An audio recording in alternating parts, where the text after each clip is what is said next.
Hi, Jim Martin with the Charleston Parks Conservancy, and today we're out at the Rose Pavilion at Hampton Park looking at Hydrangea Limelight. And you know, we're in the middle of July, and this is the hydrangea that lasts the longest into the summer months. These limelights have been in bloom for about a month and a half now, and you can see just still how gorgeous they are.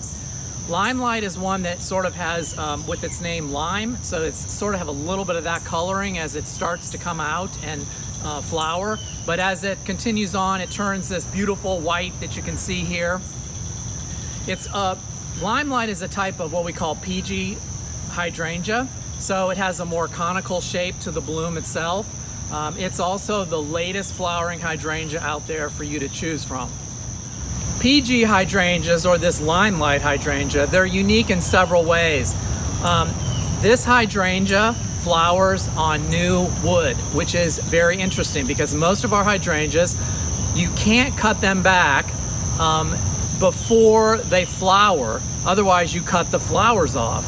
But this hydrangea, with the new growth, it will flower on that new growth, so that makes it very unique. This is also one of the few hydrangeas in the South that grows in more full sun. So we can grow this one in full sun. I still think it likes a little bit of afternoon shade, so it doesn't do its wilty thing, but for the most part it's very unique in that respect. Also, as far as pruning, this is one of the hydrangeas that you don't have to do a whole lot of pruning with. Cutting off some of the dead in the early spring, cutting off the dead flower blossoms, but for the most part it's one of those that can be left alone. I'm in love with this hydrangea for bringing it in, cutting it in the garden, and enjoying the gorgeous blooms inside the house. A few tips on making sure this plant, which has a tendency of wilting when you bring it in, here's some things to keep in mind. First of all, if you're gonna cut your hydrangeas, make sure that the night before you water them real well so that they're hydrated the morning that you're gonna make cuts. Morning, that's when we should be making the cuts to bring the flowers in. When you make your cut, always remove the lower leaves.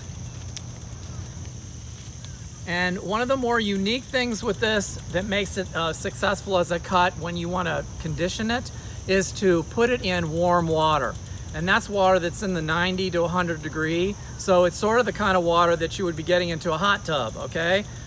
So this wants to go in a little hot tub bath, and it conditions really well. Also, you're gonna be changing the water out every 2 to 3 days. Always make a little cut at the bottom before you put it back in, and you're ready to go.